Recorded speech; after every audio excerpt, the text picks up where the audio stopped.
Hello, my friend. It's Gina. Thank you for continuing the long journey in the effort to find justice for Elizabeth. This is an account that's based on a true story, one that, as of this recording, remains ongoing. Welcome back to Lost Sister, a Discarded Woman, Episode 6. Content warning.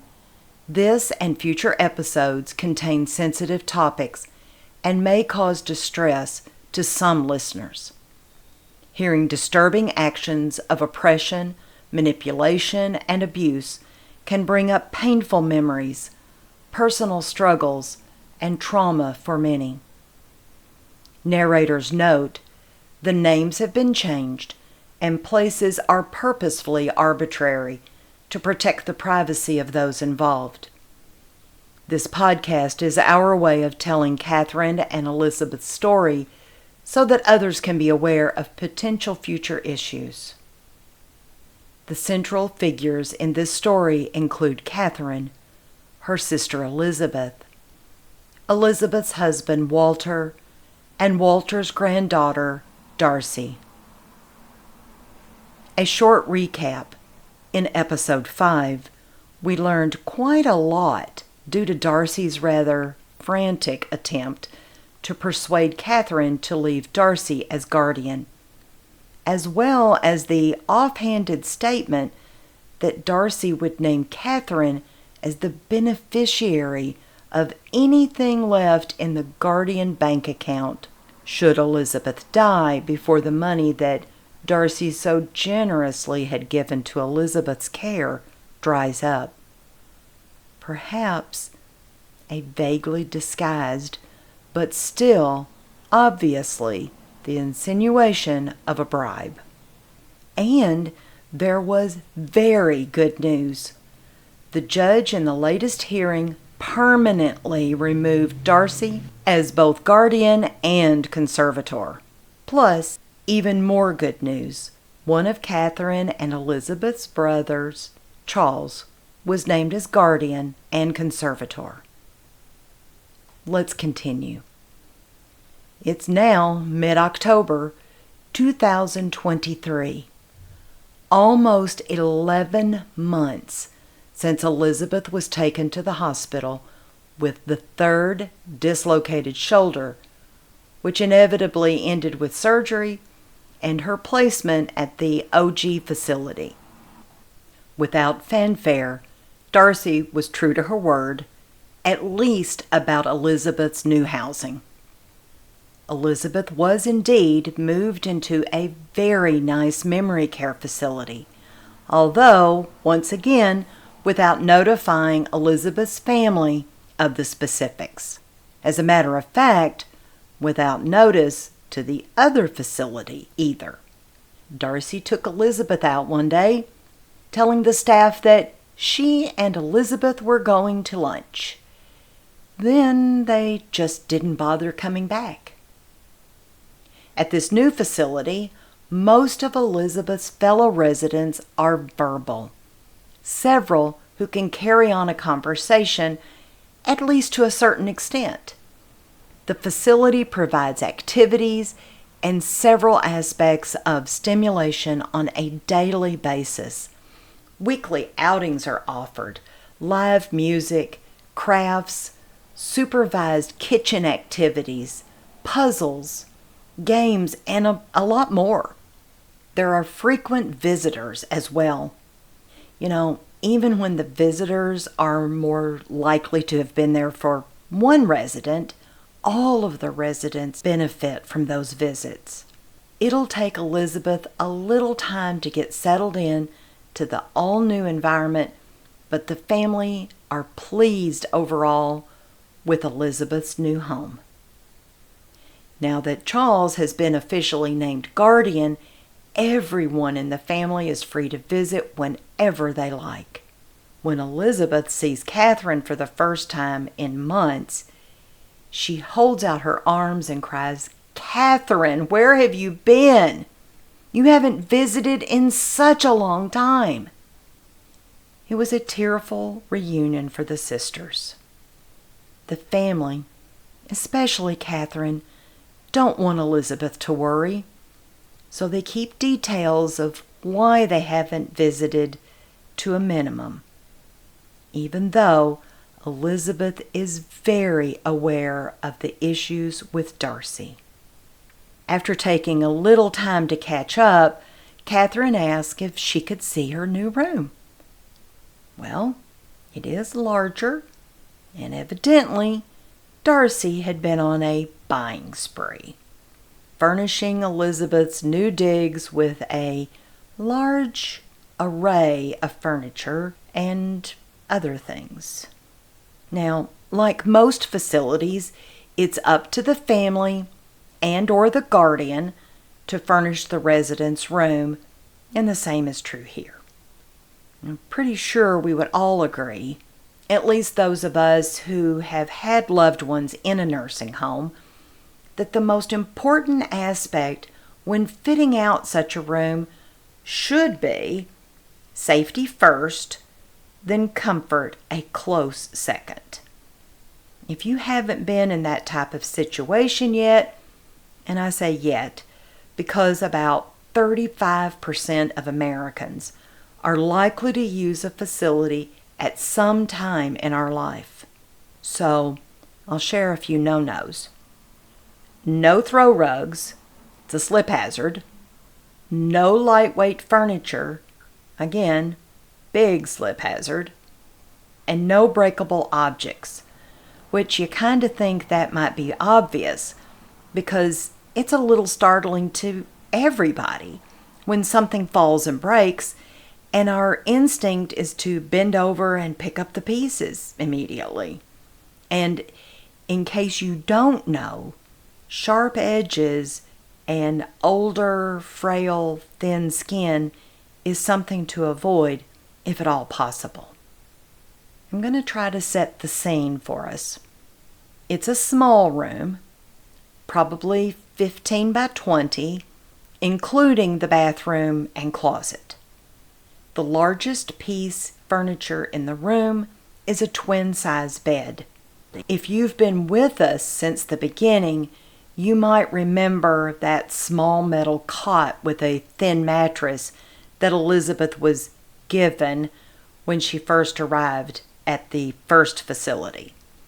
Well, it's the same type of cot, but this time there's a headboard attached. A throw rug with no backing, bedside. There's also a small, lightweight cafe table and chair set.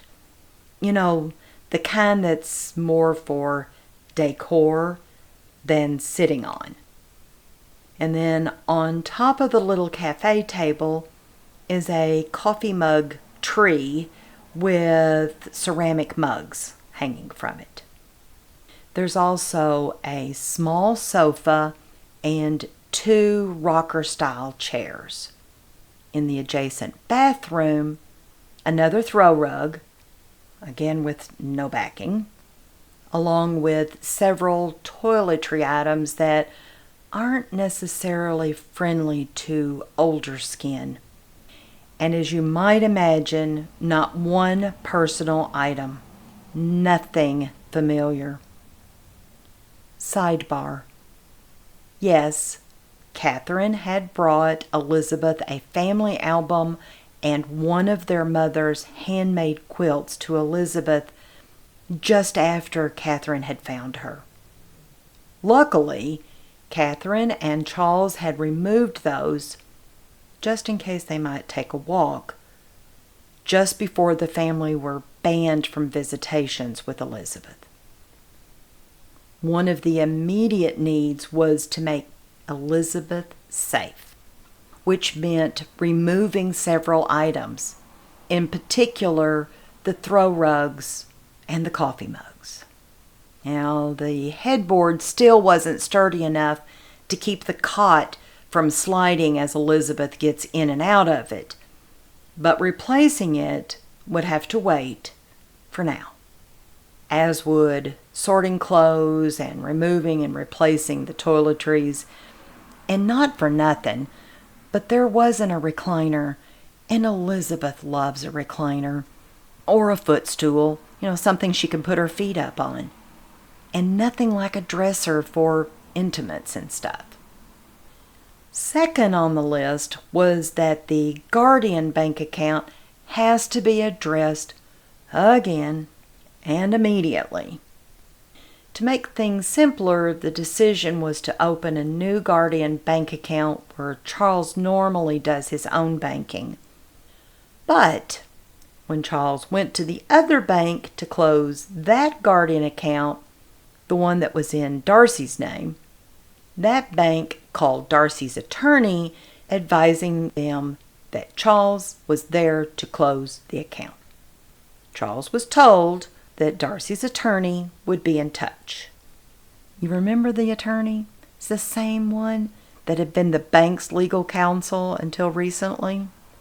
Well, Darcy's attorney sent an email to the family attorney, Alex, that when he had the funds, he would instruct Alex when he could pick it up. Now, it was discovered later that Darcy's attorney had closed that account 3 days earlier without a word to Alex. What was also perplexing was the fact that the check that Alex eventually was able to pick up was just about $24,000 less than what he had been told was in that account. If you remember, the court-ordered full accounting had amounted to just a single sheet from a bank account, which did not account for this discrepancy. That disparity has still not been clarified as of the day of this recording. Of course, it takes another visit to the Social Security Administration to change guardianship information again and establish the new bank account for the monthly Social Security deposits. It's just another piece of the never-ending duties of guardianship. It's very important to not lose sight that Elizabeth's finances are in jeopardy. At this point, the money that Darcy gave into the guardian account for Elizabeth's care was certainly not the amount of money Darcy waved at Catherine during the notorious phone call, nor is it a fraction of the almost $5 million that the judge quoted that Elizabeth and Walter's estate was worth in the guardianship hearing. The hearing where Darcy was permanently removed as guardian. It's worth reminding us all that memory care is very expensive. The current numbers I'm finding start at about $8,000 a month and go up from there, depending on the location of the facility and what they offer. At $8,000 a month, that's $96,000 a year. $96,000 a year. And that's the low end, folks. At that rate, the amount of money that Darcy has given towards Elizabeth care would last just over 1 year. While meeting with the new facility administrators, the discovery that Darcy had stopped providing Elizabeth's memory care medication immediately following her reappointment as guardian was devastating. The family had no way of knowing this had happened. Darcy was in full control and had banned the family visits. Thankfully, this new facility mandates all prescribed medications for their residents. They would not admit Elizabeth until Darcy provided all of Elizabeth's prescribed medications. Now, if you remember, the GP that Darcy had been taking Elizabeth to has previously stated that playing yo-yo with medications is detrimental to Elizabeth's overall health. I can't help but speculate Darcy's intent. Can you? And while we're talking about Elizabeth's health, do you remember that Catherine had made an appointment for Elizabeth with a neurologist?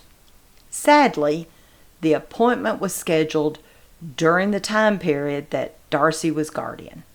Not surprisingly, Darcy did not take advantage of that appointment, which at the very least one would think she would want to learn everything she could on behalf of her beloved grandmother. Bollocks.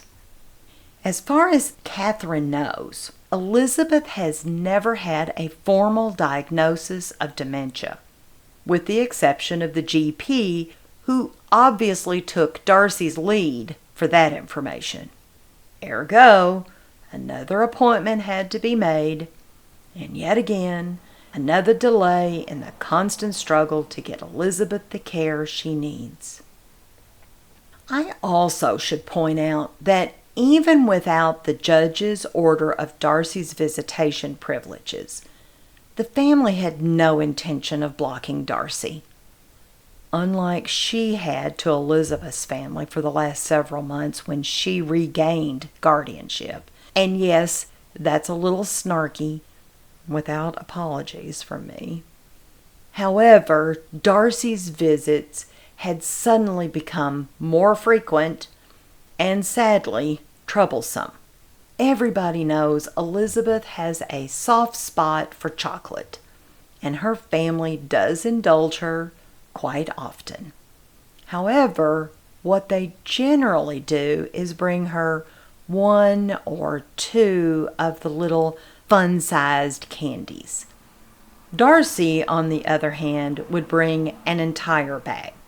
She would also bring Elizabeth chocolate-flavored supplement drinks, which Elizabeth, in turn, would eat and drink every one of the treats quickly, or she hides the treasures in a pillowcase. These habits could stem from her hiding her own things to protect them from Walter so that he wouldn't destroy them. It's also an indication of dementia, putting things together for safekeeping. Darcy also started making a habit of removing and sometimes replacing newly purchased items at every one of her visits, especially clothes and toiletries. Plus, Elizabeth started getting agitated during and after Darcy's visits. She would repeat that she didn't want to go to Darcy's house because she was afraid of the swimming pool and the stairs. The family soon realizes they might have to take action to curtail Darcy's visits somehow. Since Darcy doesn't accept suggestions or appeals very well, Catherine and Charles in particular are very wary of approaching Darcy with any type of plea. Let's peek inside Elizabeth's closet. Every single article of new clothing that the family had brought for Elizabeth before Darcy had regained guardianship were quite obviously missing now. In their place were many other things, but button-up shirts and blue jeans with zippers and fasteners just aren't conducive to older fingers, especially for someone with dementia. Shirts tend to get buttoned haphazardly, and zippers and fasteners of any kind can be frustrating to get into, but mostly they pose a more likely accident in the bathroom when clothes are difficult to get out of quickly. And if those weren't bad enough, many of the items weren't even Elizabeth's size. Once again, some were too small and others too large. Sure, a large shirt is one thing, but pants that are too long, just another trip hazard. Okay, I get it. I hear somebody saying, well, Darcy did her best, or what's the big deal? Elizabeth has dementia. Does she even really care about fashion? No, Elizabeth has never been accused of being a fashionista, ever. But does she really care that there are coffee mugs in the room? Doubt she would even notice. Although, I have to wonder why. 'Cause, really, she's not going to be hosting a party in her little room now, is she? Besides, there's no coffee maker, right? Maybe she might care about anything in particular, maybe not. But what anyone who cares about another human being is that their safety is number one. Number two is their health, and their general well-being, number three. But we should all realize that for many people who find themselves in an assisted living facility of any kind, dignity is many times overlooked or dismissed altogether. Look, I don't know about you, but I believe every person should be allowed to hold on to their dignity as long as possible, and that should be paramount for all of us. A social worker's compassion quality is ingrained. It never goes away. The concern for another human being's welfare, plus something that the detective said has been nagging at Catherine. What really happened to Walter? Honestly, there was no love lost on Walter by any of Elizabeth's family. But it's one of those things that just won't let go. Elizabeth and Walter lived on their own in their condo for many years. Particularly since his stroke, Elizabeth had been his sole caregiver. He was a diabetic who never took care of himself. He ate what he wanted and used insulin to fix it. Even though Elizabeth no longer cooked because she didn't trust herself to not cause a fire, but somehow she managed to keep Walter alive, kicking and screaming, for over 15 years, even with dementia. So, in 128 days after Elizabeth was taken to the hospital with the dislocated shoulder and then placed in the care facility, Walter is dead. It took just over 18 weeks, but during that short time, he managed to change his will, transfer all of Elizabeth's accounts into his own account, and move all of those assets over to Darcy, all while living alone, feeding and watering himself, and managing his own insulin with half of his body paralyzed. As far as what has been discovered, there was no outside caregiver, with the exception of Darcy, who says she checked in and had food delivered to the door, but did not live with him. Regardless of how often she was there, he was still on his own a lot. And have I mentioned that we've learned that the house he's been living in since he purchased it does not have a ramp. The man was wheelchair bound, and there was no wheelchair ramp attached to that house at all. But there are steps, several in fact, which is curiouser and curiouser. I swear, the more I learn, the more questions I have. And I'm just an armchair wannabe detective with an Agatha Christie, Perry Mason Law and Order degree. Can you imagine how frustrating it is for the professionals, especially when they know what they need to move forward, but getting nothing but roadblocks at every avenue they try. Join us soon for Episode 7, Lost Sister, a Discarded Woman, where we learn even more sinister information from the detective and others.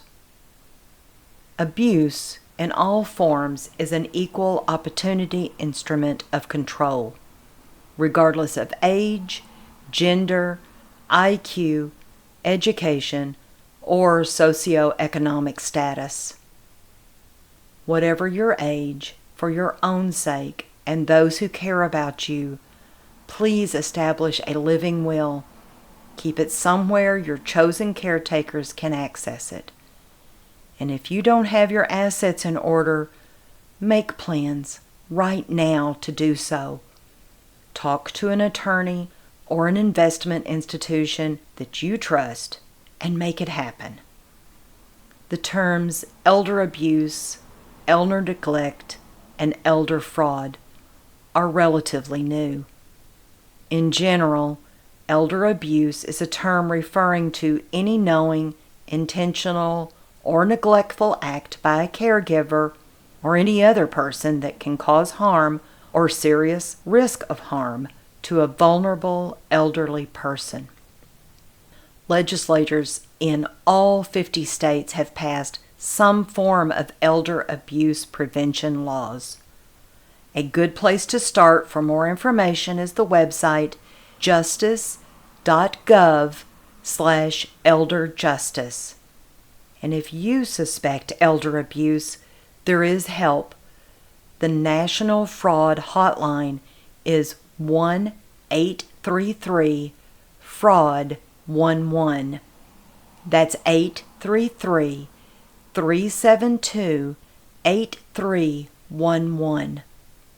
The National Domestic Violence Hotline is 1-800-799-SAFE. That's 800-799-7233. These links and phone numbers are also located on the Lost Sister webpage, lostsister.buzzsprout.com. I hope you continue following as Elizabeth's family continue to struggle to help her in Lost Sister, a Discarded Woman. If you enjoyed this episode, please like, follow, and share with your friends and family. Our hope is to share Elizabeth and Catherine's story so that it might help others to avoid the same happening to them or someone they love. Thank you.